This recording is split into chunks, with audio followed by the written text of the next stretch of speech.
In this video, we are going to study about uniform acceleration a little bit more. We have already done equations of motion, 3 equations of motion in junior classes, but now we are going to describe them more, be more specific and try to derive those expressions by using the differentiation and integration techniques.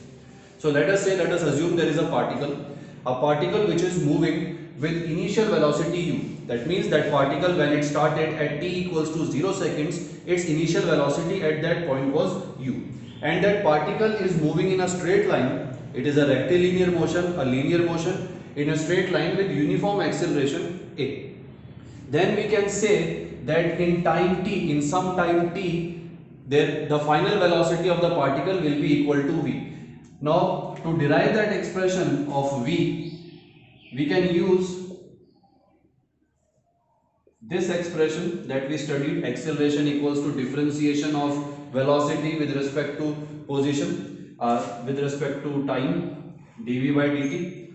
So if we do this, then I can write it as a dt equals to dv, and we integrate it on both sides, and this is the term of velocity, and we are defining the velocity from initial to final velocity v. So the limits will be initial velocity v u till final velocity v. And same thing for time here, u was considered when time was equal to 0, that is at the starting of the motion. So at t equals to 0 it is u, so the initial limit of time will be 0, and after time t the speed is v, the final velocity is v, so that means there is some final limit which is equal to t.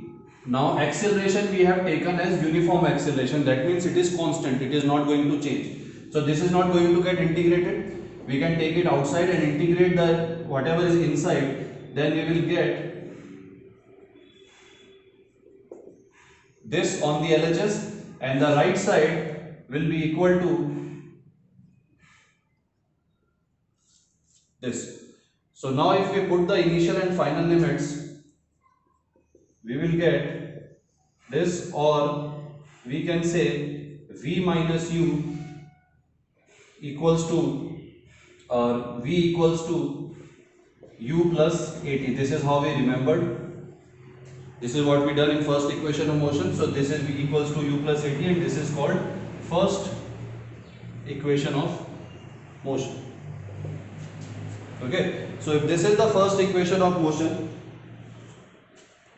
now note this down. I am going to erase it.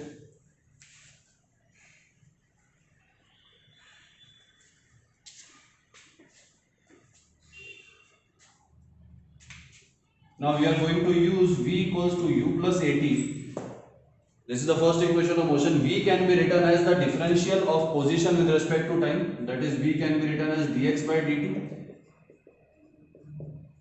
So it can be written as dx equals to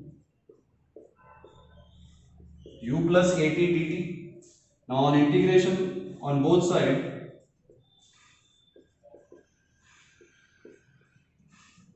so for the ease of understanding this right hand side, I can split it into two parts, u dt and plus at dt, for better understanding. So that integration can be written as like this. Wherever you feel like you need to see the earlier step, pause the video and look at it and note it down. Do it with me so that you are able to clear it.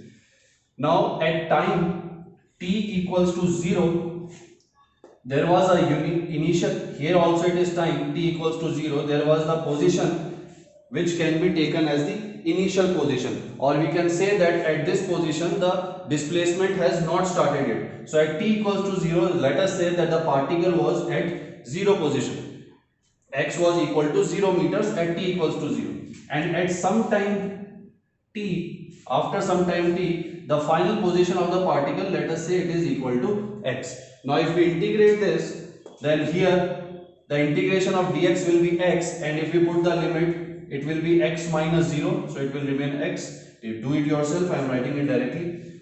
Here u is constant, u can come out, and 1 dt can be integrated as t, and then limits, if limits are put, then it will be equal to ut, plus a is constant, it can be taken out, the remaining is t, So integration of t dt is equal to t square by 2 and the limits are from 0 to t.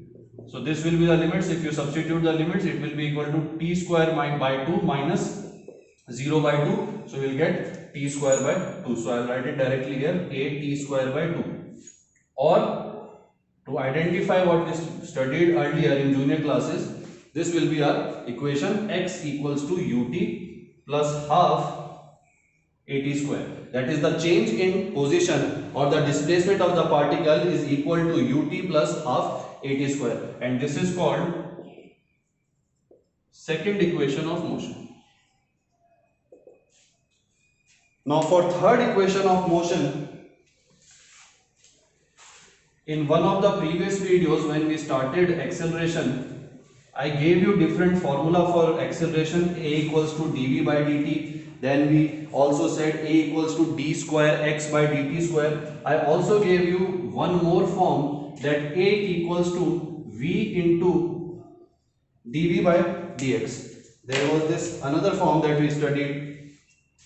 Now using that form, we can write it as a dx equals to vd. Dx can be brought here, a dx equals to vd, and then integrating on both sides.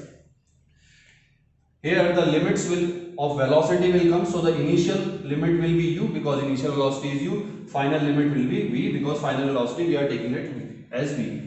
Position, we know that starting position we are taking from 0 and ending position we can say it is x. A is constant, it is outside the integration sign. 1 dx inside, integration of 1 will be x, limit will be put, so it will come out to be x. So a into x. Okay, do it yourself. V, we are integrating with respect to v also, so this is going to get integrated, so it will be v square by 2. Limits, if we put limits one by one, we will get the expression as v square by 2 minus u square by 2. 2 can be taken as common, not on this side. 2ax equals to v square minus u square, or v square equals to u square plus 2ax. This is how you studied in the junior classes, and this will be called your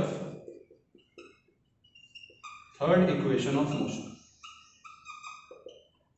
So I hope all these three equations are clear, and understand the concept, how we are getting there, understand the mathematical implications of it, and remember that these, by now you must have noticed that all these three equations are valid only for uniformly accelerated motion, because in all the three equations we took acceleration as uniform, acceleration is constant. So even if the initial velocity u is getting converted into final velocity v, the rate at which this change is happening from u to v, that rate is constant because our acceleration is constant.